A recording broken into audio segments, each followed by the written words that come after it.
मैं डॉक्टर भामा अग्रवाल राजीव गांधी राजकीय महिला महाविद्यालय भिवानी की ओर से हिंदी की इस कक्षा में आप सबका स्वागत करती हूँ, अभिनंदन करती हूँ। आइए प्यारे बच्चों, आज हम कबीर की साखी संख्या 15 से अपना अध्ययन आरंभ करते हैं। साखी संख्या 15। यहुतन जालऊं मसी करूं, जूं धुआं जाई सरगी, मतिवे राम दया करे, बरसी बुझावई अग्गी। प्रसंग। प्रस्तुत साखी हमारी हिंदी की पाठ्य पुस्तक मध्यकालीन काव्य कुंज में संकलित संत शिरोमणि कबीर दास जी द्वारा रचित कबीर की साखियों से उद्धृत है, ली गई है। संदर्भ। जैसा कि प्यारे बच्चों, पिछली 2 वीडियो में आपने जाना है कि भारतीय रहस्यवाद के अनुसार जीवात्मा नारी और परमात्मा को पुरुष के रूप में दर्शाया गया है।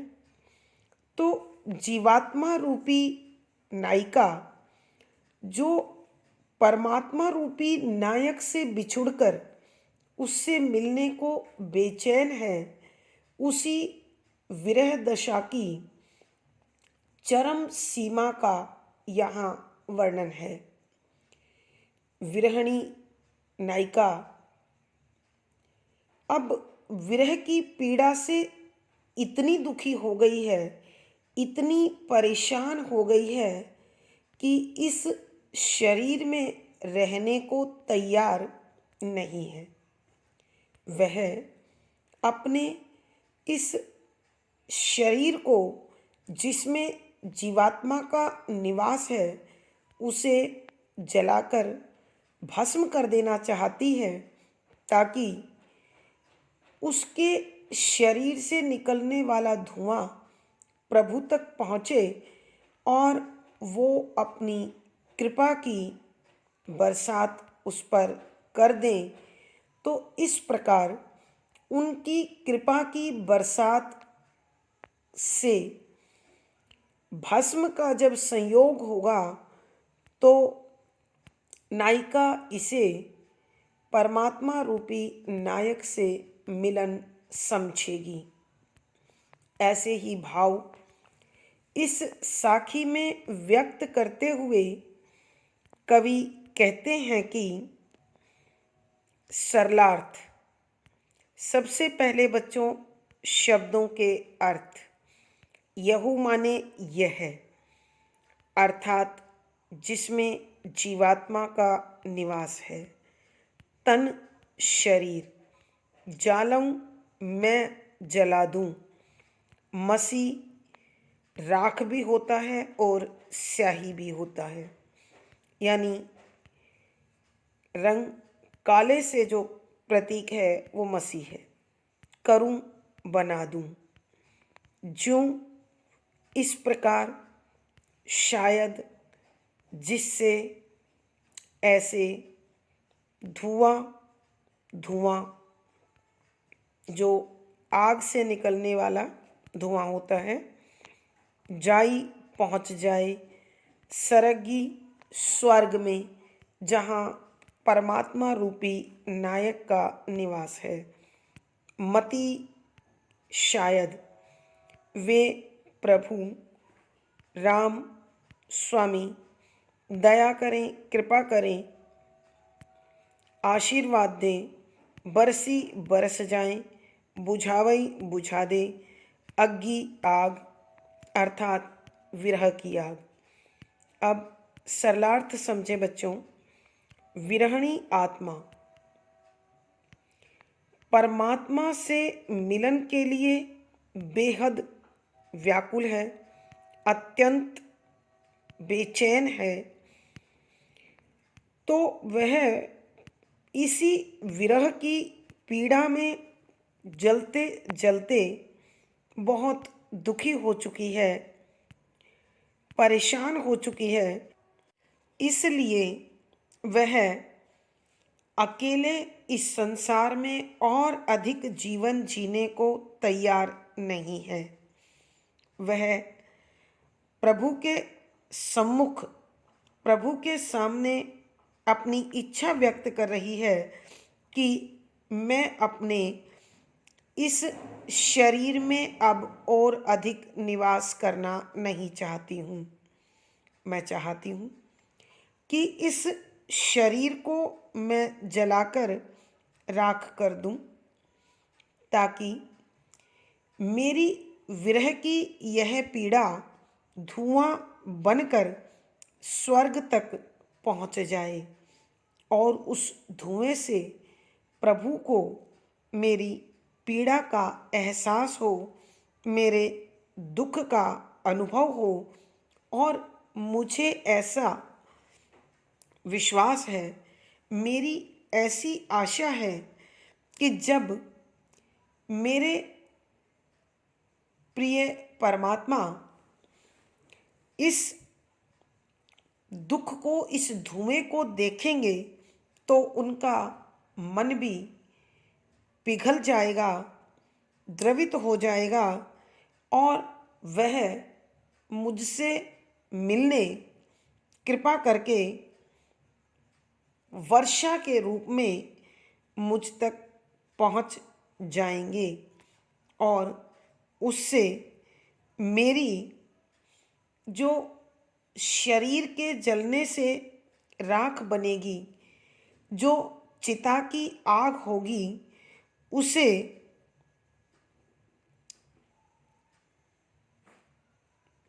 जो चिता की आग होगी उससे भी अधिक जो पीड़ादायी मेरी विरह की आग है उसे बुझा देंगे।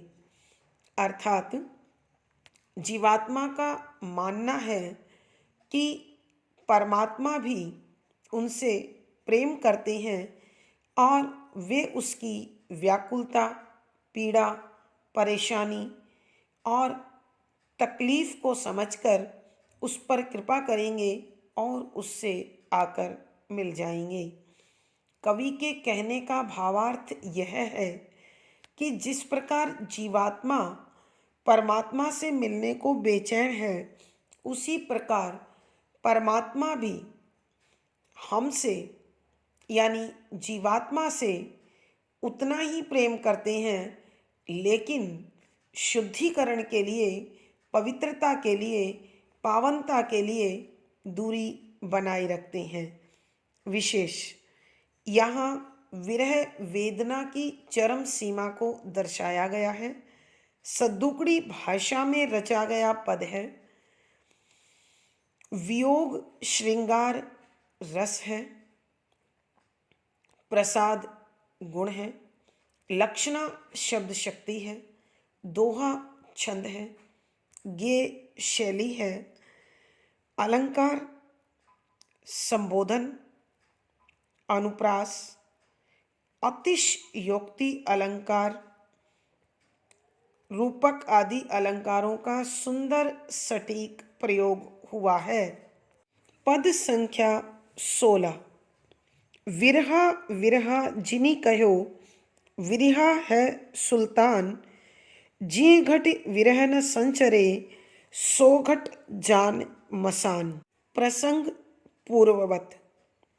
संदर्भ, यहाँ कवि कहते हैं कि बिछुड़ना, वियोग, विरह को इस संसार में बुरा बताया गया है, लेकिन कबीरदास जी कहते हैं कि विरह की जो अवस्था है, विरह की जो व्यथा है, जब वो अपनी चरम सीमा तक पहुंचती है तो मनुष्य के मन में उससे मुक्ति के लिए या लक्ष्य की प्राप्ति के लिए दृढ़ संकल्प बनते हैं और यही दृढ़ संकल्प मनुष्य की पूरी शक्ति के साथ मनुष्य को पूरी ताकत के साथ पुरुषार्थ करने के लिए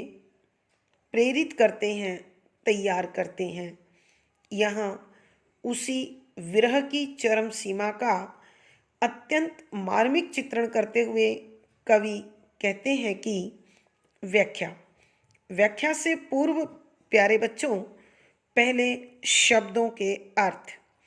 विरहा विरहा जिनी कहो, विरह माने वियोग।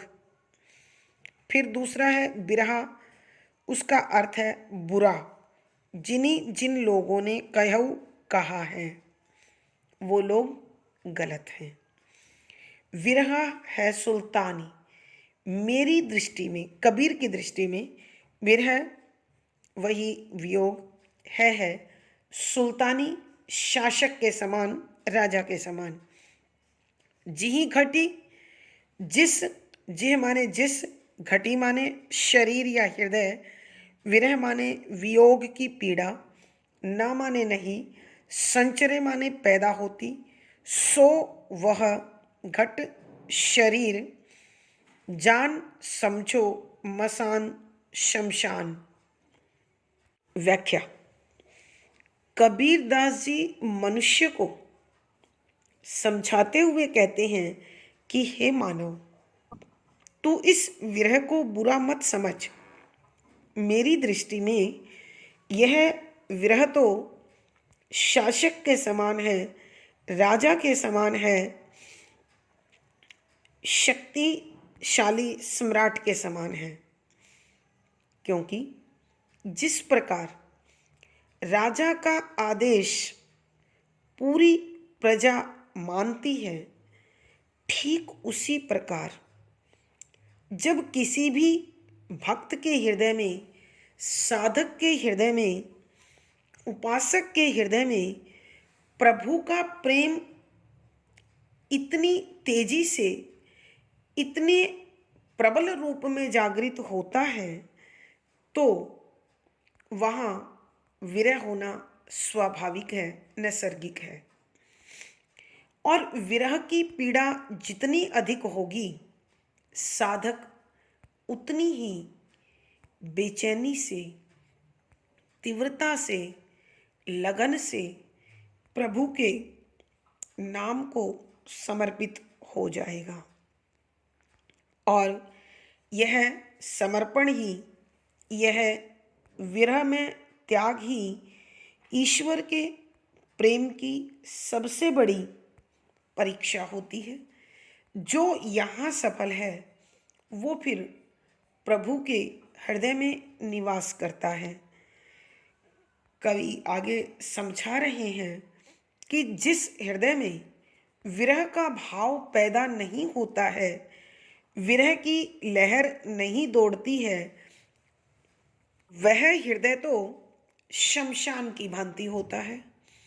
जिस प्रकार शमशान में कभी कोई खुशहाली नहीं हो सकती, आनंद नहीं हो सकता, कोई मंगल नहीं हो सकता, उसी प्रकार मनुष्य के जीवन में भी प्रभु की प्राप्ति का उत्सव नहीं हो सकता। उसके शरीर में प्रभु प्रेम का अनहद नाद नहीं बज सकता। वहाँ कभी मुक्ति की, मोक्ष की प्राप्ति नहीं हो सकती। इसलिए कवि कहना चाहते हैं कि जिस प्रकार एक राजा का अनुकरण पूरी प्रजा करती है, उसी प्रकार शरीर मन के चलाए चलता है। और जब जब मन में विरह का संचार होता है, तब तब पूरा शरीर अपनी पूरी शक्ति के साथ पुरुषार्थ में लग जाता है और लक्ष्य प्राप्त हो जाता है।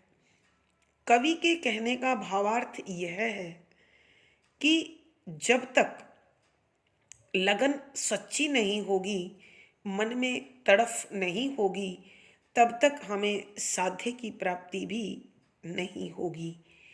विशेष यहाँ कवि ने विरह के महत्व को बताया है और साथ ही यह भी प्रकट किया है कि यदि प्रभु की कृपा चाहिए तो प्रभु के प्रेम रूपी विरह को अपनाना होगा।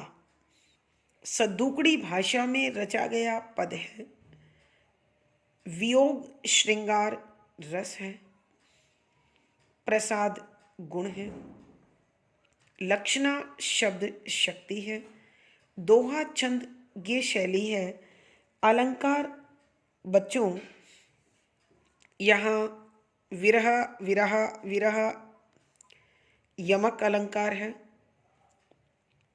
विरह है सुल्तान रूपक अलंकार है, जिहि घट विरह न संचरे स्वभावोक्ति अलंकार है, सोघट जान मसान उपमा अलंकार है। यानी यहाँ अनुप्रास, यमक, रूपक, स्वभावोक्ति, उपमा आदि अलंकारों का सुंदर सटीक प्रयोग हुआ है। प्यारे बच्चों, आशा है आपको सारा विषय अच्छी प्रकार से समझ में आ गया होगा। कमेंट बॉक्स में लिखकर मुझे बताएं। वीडियो को लाइक करें, शेयर करें और चैनल सब्सक्राइब करें। पिछली वीडियो का लिंक आपको यहाँ प्राप्त हो जाएगा। धन्यवाद बच्चों। आपका दिन और जीवन सुखमय हो, आनंदमय हो, इसी शुभकामना के साथ आभार। धन्यवाद।